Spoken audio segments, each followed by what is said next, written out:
Warning: this video contains spoilers for the entirety of the plot of Wings of Fire: Legends, Dragonslayer. Please do not watch this video if you haven't read the new installment and don't want spoilers. Hi everyone! First I wanted to point out something I said in a recent video that was wrong.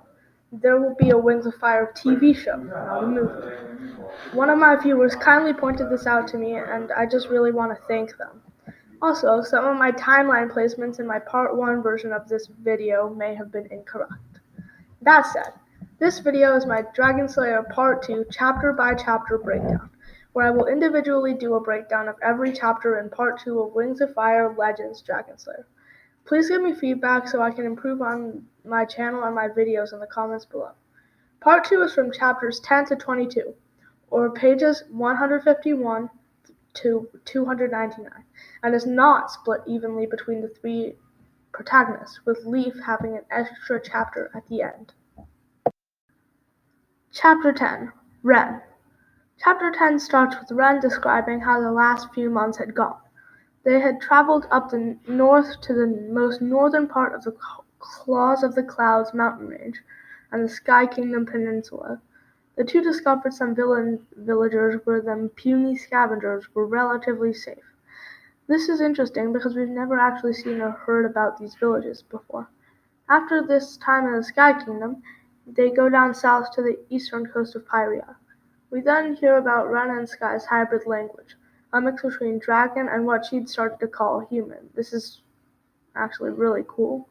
We never really see humans and dragons communicating, besides with hand signals and stuff, so this is really new.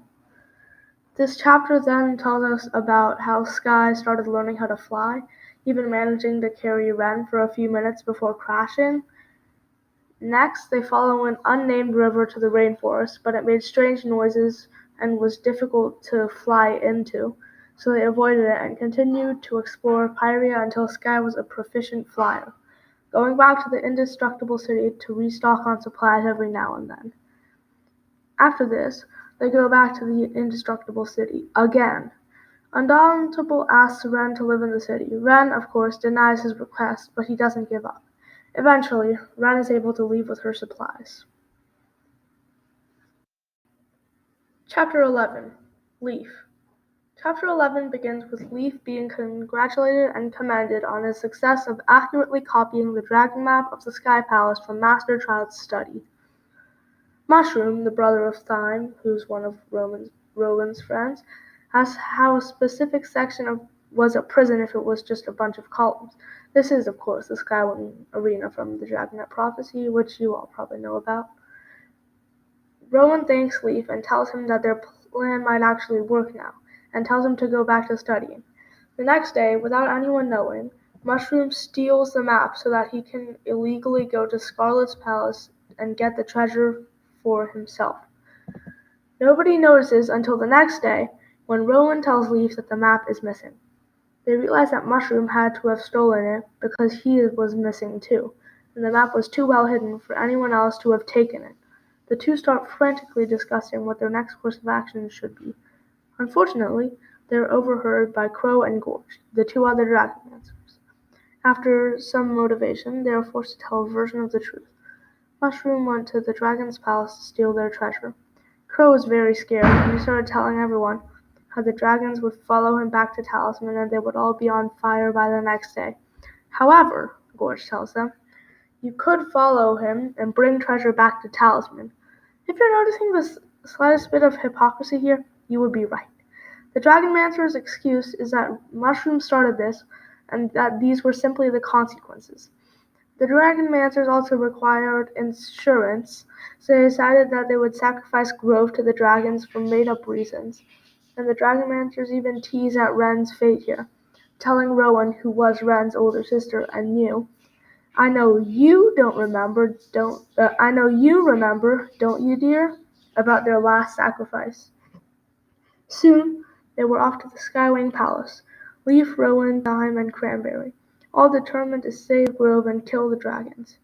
Well, that's not entirely true, as only Leaf was in it to avenge Ren, and the others were only interested in saving Grove and getting treasure. After a long, tiresome, and grueling journey, all four reached the palace. They spot Mushroom climbing up the cliffside and into the palace, and this is where the chapter ends. Chapter 12. Ivy. This chapter starts with Ivy, Violet, and Daffodil sky-gazing for the third time. Daffodil spots her first dragon, an Icewing.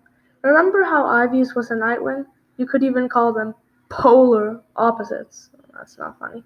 Suddenly, the Icewing dove right into the forest and crashed into the trees. The trio goes to check it out, but are intercepted by Squirrel, another wing watcher who stops them. Then, they hear something that sounds like a human running towards them, but they couldn't see it.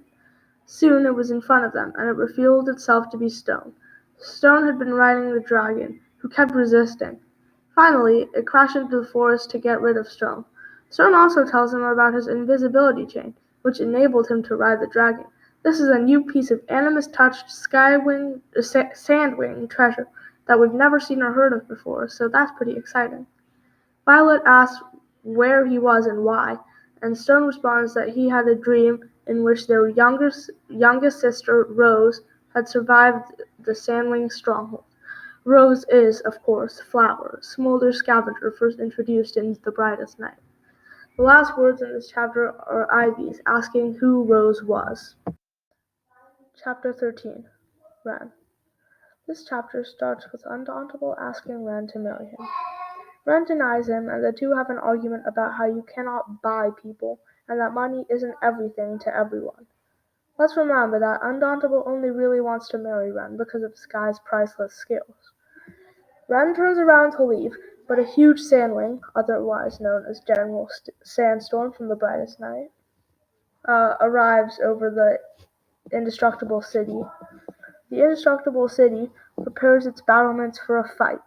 Ren, Undauntable, and his bodyguard hide in a crevice.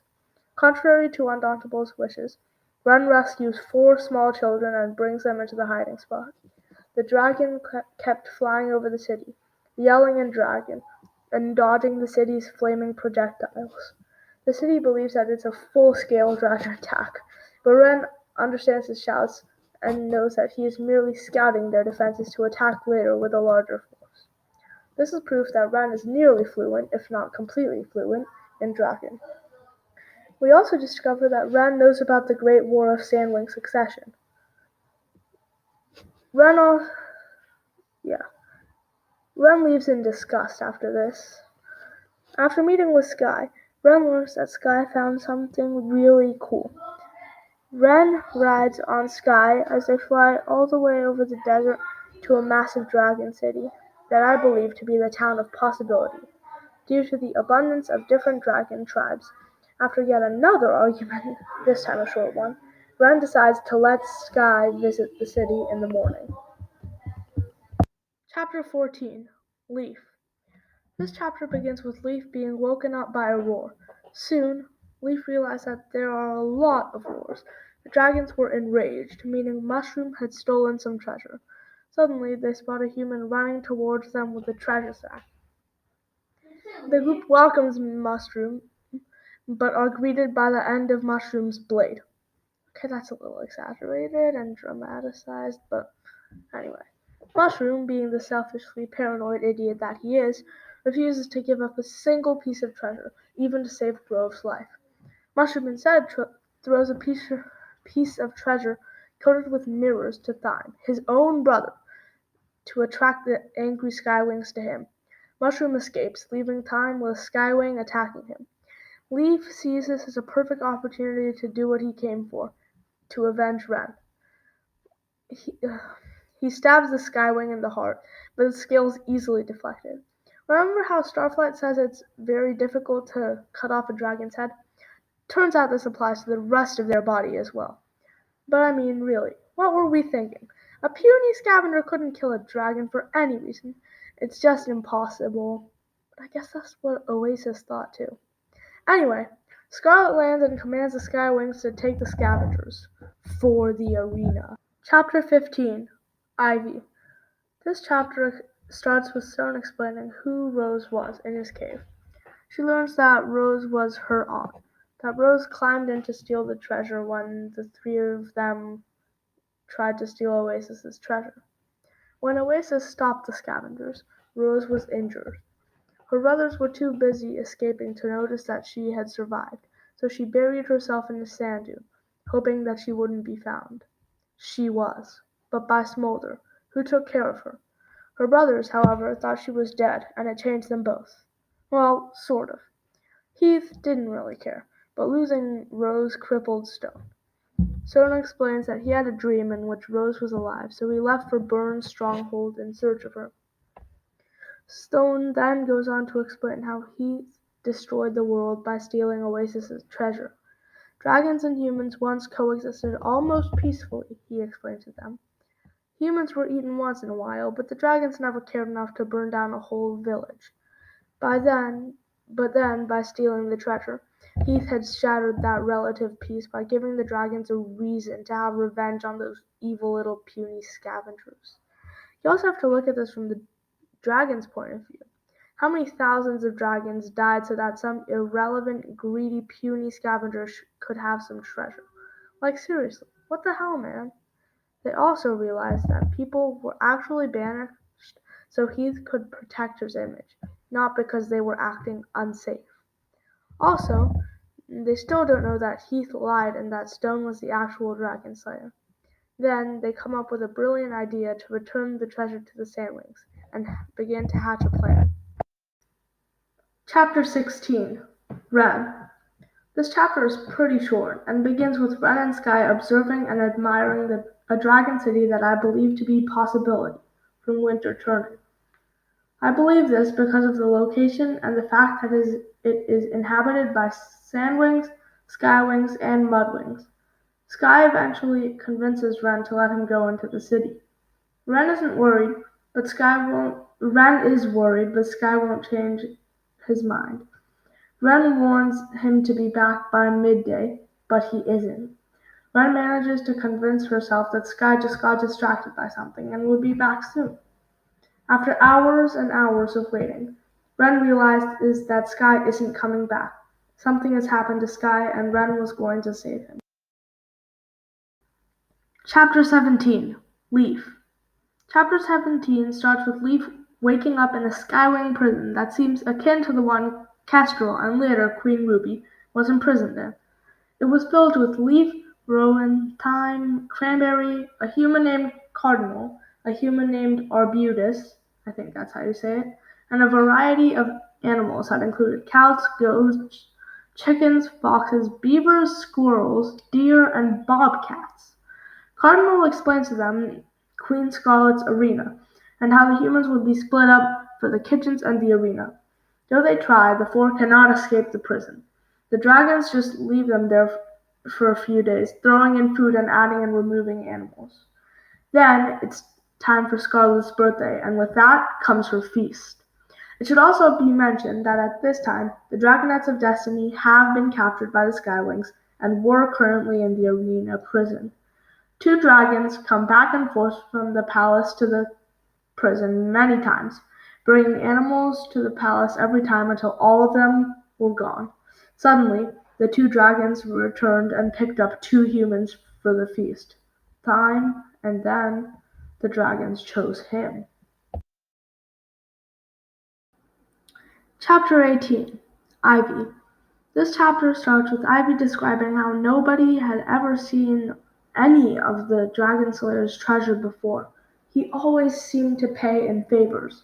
For example, if he liked someone's product, he would take some of it without paying, but then the vendors would be rewarded by extra customers or a boost of status.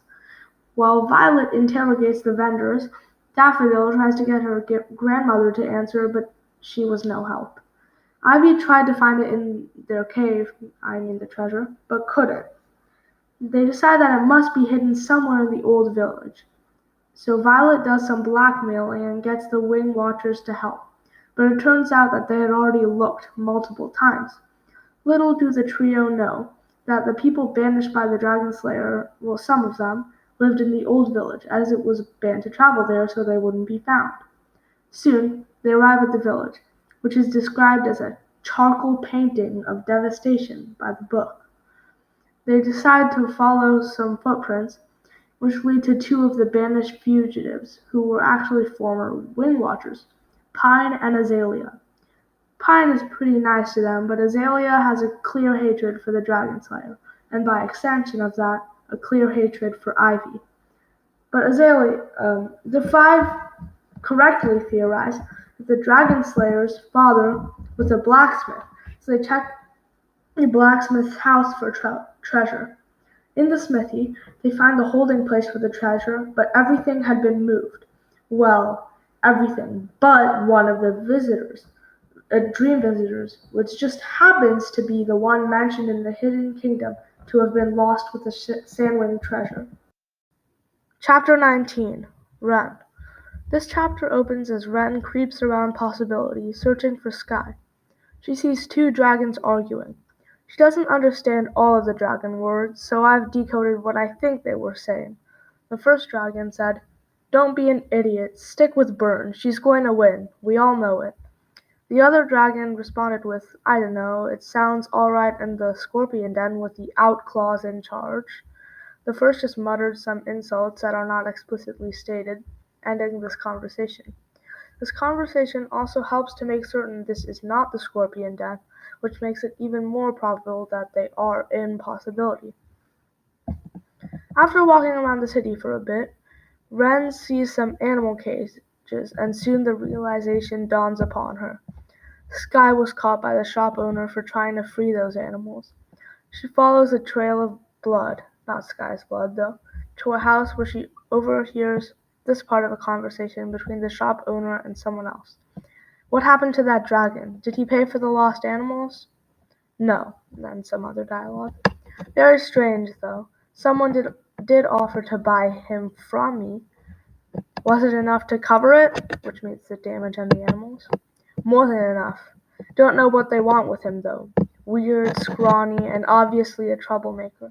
And then the next dragon says something that has to do with the word weirdling tower. "Oh, maybe.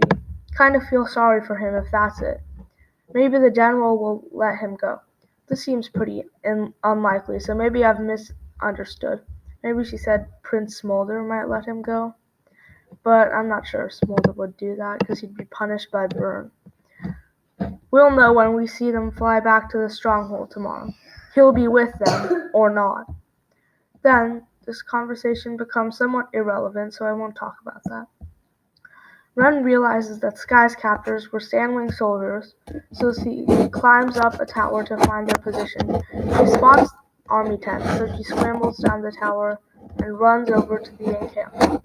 However, she sees that they are packing up to fly out, Sky with them. Suddenly, General Sandstorm, introduced in the brightest night and the same dragon who was scouting the indestructible city, yells to his soldiers, "How are we all this fine morning?" He laughs. "An excellent day to fight some Icemen before going home, don't you think?" The soldiers all shouted, "Yes, sir." "Then off we go," shouted General Sandstorm, and they took off, Sky with them. Chapter 20. Leaf. This chapter starts with Leaf getting taken to the kitchens of the Skywing Palace for Scarlet's birthday feast. The kitchen is described as having a "someone's going to kill us if we get this wrong" vibe, which is pretty funny. He is taken to the feast and actually sees Sunny suspended in the cage and the Sandwing visitors, including Burn. Leaf even hears the arena dragon singing. This is an amazing tie-in with the Dragonite prophecy, but it goes too far when saying that the singing reminded Leaf of how Ren would always fight for things that mattered to her. Just no. Leaf spots Thyme near the edge of the cliff that they are situated on. Leaf tells Thyme to hide under the tables while Leaf climbs up the cliff to save the others. He makes it up part of the way but has to stop on a ledge and rest due to exhaustion. Suddenly, he wakes up due to the commotion of the attempt on Scarlet's life. Dragons were fleeing in all directions in utter terror. He even feels Peril fly by, so close that he could actually feel the heat radiating from her copper scales. Then he sees Tsunami fly by. Finally, Clay flies by and picks him up. Obviously, this is the same scene from the Dragonite prophecy where Clay feels sorry for the scavenger, who is now confirmed to be Leaf, and helps him out. Of course, this chapter ends with Leaf being unaware that he's being rescued. Chapter 21 Ivy. This chapter begins with Ivy going to Stone's cave and asking him about the dream visitor. He responds that he remembered it. He said that it gave Heath nightmares about the Sandwings who destroyed the old village. These are, of course, the dream visitor's magic at work. Heath, however, did not know what this animus-touched object could do. Suddenly, the Dragonslayer walked in. They hid the gem, and the false Dragonslayer left after a particularly dry conversation, which consisted mainly of him asking why they were wet. Get it? Never mind. They have to keep looking. Later, the false Dragonslayer has to go to a meeting, but he cares little for Lark's job, so he makes her stay home with Ivy, which is completely unfair, especially because she has an important meeting with the gardeners. Ivy notices that something is wrong with her mother. She no longer worships Heath and stopped believing that he was a hero. Ivy asks her mom why Heath was acting so weird, and she responds that the Invincible Lord of the Indestructible City, wanted the Dragonslayer to work for him. They talk a little bit, and then Ivy tells her mom that she should attend her meeting, and that she shouldn't tell her dad. Soon after she leaves, Daffodil and Violet come over to Ivy's cave to search it more thoroughly. After some peeking around, they realize that Ivy always automatically, by instinct, avoided poor Queen Oasis's tail barb, even during the search. They fold the tapestry on the pedestal back to reveal a 4-letter combination lock.